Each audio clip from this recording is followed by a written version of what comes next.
जय गुरु जी संगत जी, मेरा नाम शिखा है। मैं क्रू इंग्लैंड में रहती हूँ। इंडिया में मैं पंजाब, होशियारपुर में मेरी शादी हुई है। 2019 में मेरे यहाँ पे एक फ्रेंड है, उन्होंने मुझे सत्संग पे बुलाया था अगस्त में 2019 की। तो मुझे गुरु जी के बारे में बिल्कुल नहीं पता था। सत्संग सुना तो सोचा कि यहाँ तो वैसे भी इंडियंस बहुत कम है और सत्संग में जा रही हूँ बहुत अच्छा है। वहाँ पे गए तो वहाँ पे मैंने महाराज जी का बहुत बड़ा स्वरूप देखा, गुरु जी का येलो चोले वाला और माथा टेका। मेरे गुरुजी हैं पहले से ही, मेरे मेरे मम्मा-पापा के जो महाराज जी हैं, उनके यहाँ माथा टेकते थे और छोटे से ही पापा ने बोला था कि जहाँ मर्ज़ी माथा टेको, पर अपने महाराज जी को ही माथा टेकना, अंदर से अपने महाराज जी को याद करना है। ऐसे ही मैंने गुरुजी को माथा टेका, अपने महाराज जी को अंदर से याद किया कि महाराज जी मतलब आप ही में ही मेरे महाराज जी हैं, तो महाराज जी को माथा टेका। सारे शब्द सुने और शब्द में पहला शब्द था, पहला नहीं मुझे याद पर उसमें जो शब्द मुझे बहुत अच्छा लगा, दिल को छू गया वो था, हर चरण कमल की टेक। वो जब भी सुनती हूँ तो मुझे बहुत ही अच्छा लगता है, तो वो वहाँ पहले सत्संग में सुना था। शब्द गुरुवारी सुनी है, तो अच्छा लगा शब्द सुन के, बहुत आनंद आया। एंड में आरती हुई गुरुजी की और महाराज जी को ही ध्यान कर रही थी मैं अपना और मैंने महसूस किया कि हम जितने भी सारे वहाँ संगत बैठे, थोड़े से थे, 3 फैमिलीज़ थी, एक्सक्लूडिंग माय हस्बैंड वो यहाँ पे नहीं थे, वो कहीं गए हुए थे। शायद इसलिए सत्संग में गई मैं, वरना नहीं जा पाती शायद। तो मैंने महसूस किया कि महाराज जी की जो स्वरूप है, उसमें से ना रेनबो कलर की वेव्स लाइक वेवी वेव्स निकल रही हैं और हम सब पे पड़ रही हैं। हम सब ब्लेस हो रहे हैं, सब ब्लेस हो रहे हैं। और महाराज जी के जब चरण वाला स्वरूप देखा, तो उनको देख के मुझे याद आया, अच्छा ये गुरुजी का ये गुरुजी ये वाले चरण स्वरूप ये वाले गुरुजी के हैं, क्योंकि बहुत सालों पहले कहीं किसी शॉप में मैंने सिर्फ़ चरण स्वरूप देखे थे। बस वो ऐसे ही याद रह गए, मेरा ध्यान गया चरणों पे और वो याद रह गए। उसके बाद मैंने कभी भी, कहीं भी, कुछ भी नहीं देखा था ऐसा। अब जब यहाँ पे देखा तो बस इतना ही दिमाग में अच्छा ये वाले गुरुजी के ये चरण स्वरूप है। और फैमिलीज़ में जो थी साथ में संगत उन्होंने अपने सत्संग सुनाए, बहुत अच्छा लगा। मेरी फैमिली में सारे जैसे मेरी बुआ जी हैं, मेरी कज़िन्स हैं, पापा-मम्मी हैं, सब दादा-दादी सब किसी न किसी महाराज जी से जुड़े ही हुए हैं और सबकी महिमा सुनी हुई है। तो कोई आश्चर्य नहीं हुआ कि गुरुजी ने ऐसा किया या ऐसा सब पे कृपा हुई। अच्छा लगा सुन के और कंटिन्यूअसली उस फ्रेंड ने मुझे 4 हफ्ते बुलाया। हर थर्सडे को उसने सत्संग पे बुलाया, हर थर्सडे मैं गई और गर्मियों की छुट्टियाँ यहाँ पे अगस्त में होती हैं, तो बच्चों के स्कूल जाने की भी दिक्कत नहीं थी, शाम को करती थी। उसके बाद 2019 के एंड में कोविड वगैरह आ गया, तो उसमें बस मुझे ना मैंने जो फ़ील किया वो ये था कि मैं अपने महाराज जी की तरफ से गुरुजी की तरफ अट्रैक्ट हो रही हूँ। मेरे मन में फीलिंग आ रही थी कि पता नहीं क्यों मेरा गुरुजी की तरफ ध्यान ऐसा जा रहा है। धीरे-धीरे मेरे मुँह से जय सतगुरुदेव जी की जगह जय गुरुजी निकलने लग गया अपने आप ही। जय गुरुजी, जहाँ भी जैसे जय सतगुरुदेव जी कहती हूँ कहीं, उसकी जगह जय गुरुजी निकलना शुरू हो गया।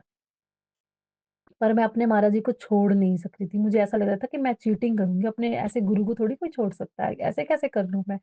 पर अंदर ही अंदर मेरा गुरु जी की तरफ ना एक अट्रैक्शन सी हो रही थी कि क्यों मैं उनकी तरफ इतनी झुकी जा रही हूँ।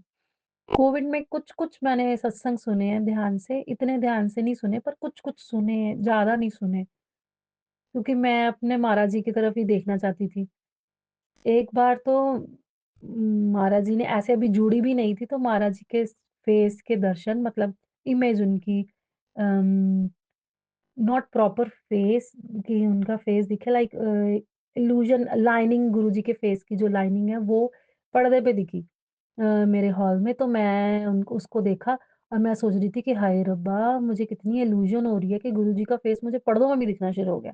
2 बार देखा और मैं पलट लिया फेस, मैंने कहा मेरे दिमाग को पता नहीं क्या हो गया। तो अब सोचती हूँ तो सोचती हूँ कि बताओ महाराज जी कितने मेरे पास है कि उन्होंने अपने मुझे ऐसे दर्शन दिए हैं और मैं बस ऐसे ही कुछ भी नहीं समझ रही थी उस चीज़ को। तो 2020 में मुझे पता चला कि मेरे फादर को कैंसर है। तो फिर हम इंडिया आए, पापा जी से मिले, महाराज जी की कृपा से कैंसर का ऑपरेशन हुआ, सब ठीक हो गया। तब मैंने पापा जी से ऐसे बोला, "पापा मेरे को ना ऐसे-ऐसे गुरुजी हैं, उनकी तरफ बड़ा ही ध्यान आकर्षित हो रहा है।" पापा ने मुझसे बोला कि, "तूने महाराज जी से नाम मंत्र लिया है?" मैंने कहा, "नहीं।" तो कहते, "फिर क्या टेंशन लेती है? जो तेरा दिल कर रहा है कर।" तो ऐसे लगा कि जैसे ना मुझे मुझे छोड़ दिया है किसी ने खुला कि हाँ, मैं गुरुजी को अब सुन सकती हूँ, जान सकती हूँ, क्या करना है, क्या नहीं करना है। फिर उसके बाद गुरुजी के बारे में पढ़ा, देखा और सबसे पहले मुझे याद है ऐसे मोबाइल पे गुरुजी लिखा तो सुबह-सुबह ना आँखें धुंधली-धुंधली आँखों में ना मुझे गुरुजी के आश्रम का एक पिक्चर दिखा, उसमें बहुत बड़ी शिवलिंग था।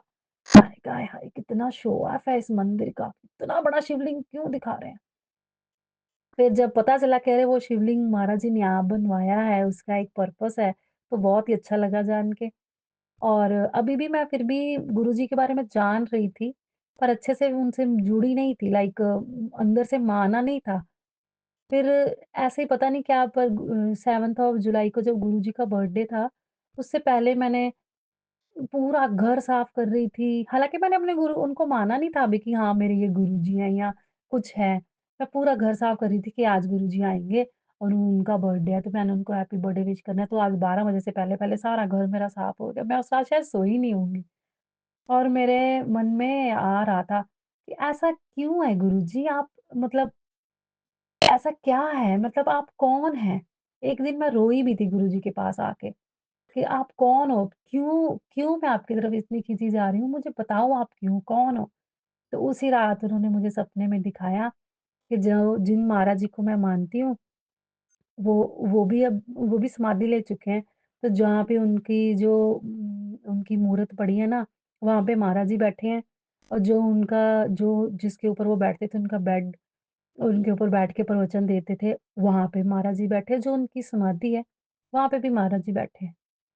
तो फिर मैंने अगले दिन महाराज जी को थैंक यू बोला गुरुजी का, गुरुजी अच्छा अगर आप महाराज जी हो, महाराज जी आप हैं, तो फिर मैं महाराज जी को ही मानती हूँ ना, फिर आपको क्यों मानूँ मैं ऐसा? फिर मैं क्यों अट्रैक्ट होती हूँ आपकी तरफ? फिर तो महाराज जी ही हैं, आप वो ही तो हो। तो उसका जवाब मुझे 6 जुलाई को ऐसे दिया कि मैं घर में सफाई कर रही हूँ, पोछे मार रही हूँ एंड में एकदम दिमाग में ना एक बात आई कि जैसे मेरे हस्बैंड हैं वो उनकी बहुत सारी ईमेल आईडीज़ हैं, लाइक फैमिली के लिए अलग है, किसी कोई और कोई मतलब शॉपिंग वगैरह करनी हो, किसी को कोई कॉन्टैक्ट करना हो तो वो अलग है। उनकी ऑफ़िस की ईमेल आईडी और है, वर्किंग की और है, तो 3 आईडीज़ हैं उनकी। क्या है कि ब सारे लोग उनको कॉन्टैक्ट करते हैं, लेकिन पढ़ने वाला एक ही है, डिफ़रेंट-डिफ़रेंट लोग अलग-अलग मेल से उनको कॉन्टैक्ट करते हैं पर पढ़ने वाला एक है। ऐसे ही सारे प्रेयर करते हैं अलग-अलग को, पर पहुँचती वो मेरे पास ही है। तो उस दिन से लाइक जैसे 7th 7th ही हो गई होगी 12 के बाद तो मैंने महाराज जी के आगे माथा टेका। मेरे पास स्वरूप छोटा-सा ब्रेसलेट मेरी कज़न ने मुझे दिया था जब मैं इंडिया आई थी। वो गुरुजी को मानते थे, उन्होंने मुझे बताया था कि ऐसे-ऐसे गुरुजी हैं, वो भी बिल्कुल नहीं मानते थे। तो उन्होंने अपनी स्टोरी बताई, तो मैंने वो छोटा-सा जो ब्रेसलेट उन्होंने दिया था मैंने अपने मंदिर में रखा हुआ था। उनके आगे मैंने माथा टेका और मैंने अपने महाराज जी को माथा टेका कि महाराज जी थैंक यू। आपने मुझे गुरुजी तक पहुँचाया और आपने जो हमें शिक्षा दी उसके बलबूते पे ही हम गुरुजी से मिल पाए हैं। उस दिन से फिर गुरुजी के साथ जुड़ गए और आगे बहुत प्यारी जर्नी गुरुजी के साथ जो शुरू हो गई। थैंक यू सबका। जय गुरुजी, संगत जी, जय गुरुजी।